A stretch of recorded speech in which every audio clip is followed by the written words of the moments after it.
GamingBolt presents 15 things most gamers regret and can't get over. Video games can be exhilarating, relaxing, and entertaining, sometimes all at once. However, sometimes video games can make us do things that we're not proud of, and no matter how much we try, we inevitably do them again. Let's take a look at 15 such things that most gamers regret and can't get over. Being late for meetings, get-togethers, because of playing games. Over the years, you've gotten your life together. You don't mull about playing video games when there's something important to do, or at least you've gotten better about it. However, everyone at some point has been late for a meeting or social get-together because they were too busy playing a video game. Granted, you could be raiding and go way over the time allotted.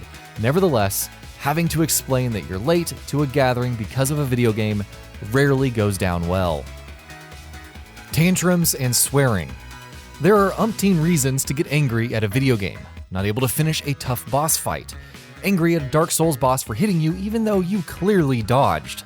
Bugs, glitches, balance issues, some things being too powerful, some things being not as powerful, fetch quests, difficult battles. Really, at this point, it'd be worth examining what doesn't infuriate us in a video game. Again, we're not proud of it, but it's hard to get over. Toxicity. Toxicity is an unfortunate circumstance of online games, especially competitive games like Overwatch, Call of Duty, and For Honor. Not that Destiny, The Division, and co-op titles are safe though. One second you're just annoyed at how a match is going, and the next, you're blaming someone for not pulling their weight. That does not excuse the racism, sexism, and outright abuse that toxicity brings, but even those who regret being toxic just can't help themselves. AFKing. Just like there can be many reasons for losing one's temper at a video game, AFKing is something that has numerous stories tied to it. Maybe you're busy with something else or interrupted every few minutes by real life. There are also those who don't feel like trying and just want to piggyback off of others' efforts. Is it better if you have a reason or worse? As it stands, AFKing is something most of us regret but can't help at certain times. Staying up too late playing video games. It's 7 p.m. or even 11 p.m. depending on your schedule. The work's been rough, but you could probably squeeze in an hour of gaming time. Before you know it, 1 hour becomes 2, 2 hours become 3, and suddenly it's 4 a.m. and the old 6 hours of sound sleep idea has been shot to hell. The worst part is it has an adverse effect on one's health, resulting in lethargy, headaches, and what have you. Spending too much on microtransactions. Some free-to-play games can be pretty fair with their microtransactions. See Path of Exile. Others provide more than their share of traps to get you to pay, while others are far more blatant.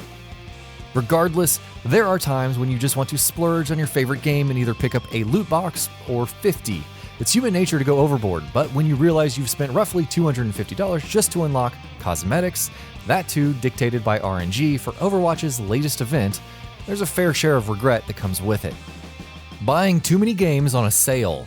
The Steam Summer Sale is a well-known beast in this regard, but even on Xbox or PlayStation, some of us tend to buy a few too many games when the next sale rolls around.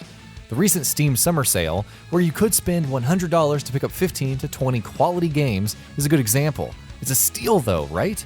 Of course, there can be too much of a good thing, and suddenly you realize that there's no time to finish all of these new games, let alone your old ones. This leads to never finishing your backlog. You get excited for every new launch, but can't look at your Steam library. There are simply too many games you've bought, probably from past Steam sales, that lay untouched. Having a collection is all well and good, as is playing games for their achievements.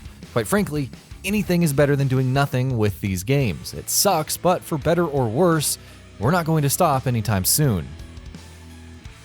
Excessive grinding for stuff you don't need. So you've done the Nightfall in Destiny ever since the Days of Dawning debuted in December of 2016 to unlock the Year 3 Icebreaker. Forget that there's no reason at all for it, unless you need a crutch in Trials of Osiris, which is now gone. It's just that feeling of wanting something that still eludes you, regardless of how good it is, that keeps the grind alive. Ditto for Diablo 3. There are some players simply dying to get the Witching Hour, Primal Ancients, or the perfect rolls on gear despite having hundreds of hours already invested in the game and possessing a great build already. Backseat gaming. We've all done it. We've seen our friends get into our favorite game for the first time and just, well, do things we wouldn't. Rather than letting them make mistakes and learn, we tend to comment on everything, telling them what they should have done and trying to vicariously play the game through them. It's no fun having someone over your shoulder telling you how to play, which makes you wonder how some Twitch streamers deal with hundreds or even thousands of voices shouting out advice and obscenities. Promising to leave, but still coming back. You've had it with Destiny, World of Warcraft, The Division, Overwatch, Titanfall 2, Diablo 3, so on and so forth. You've uninstalled it and you're not coming back ever. Of course, then a new update goes live, or maybe you calm down and get that itch to play again. Thus, you come back, like all of us do, and the cycle begins anew. It's not like you don't know it, but you're simply powerless to fight it. Hating games but still playing. The flip side of uninstalling a game that you just can't bear anymore, even if you eventually come back to it, is continuing to play the game even when you hate it. Maybe you have some decent points regarding weapon balance, design choices, and what developers should have done differently. However, continuing to hate on a game behind the guise of wanting it to get better and being unable to move on to something that could be fun without so many hangups, well, you have issues, but we've all been there, which means we all have issues when you really think about it. Using cheat codes.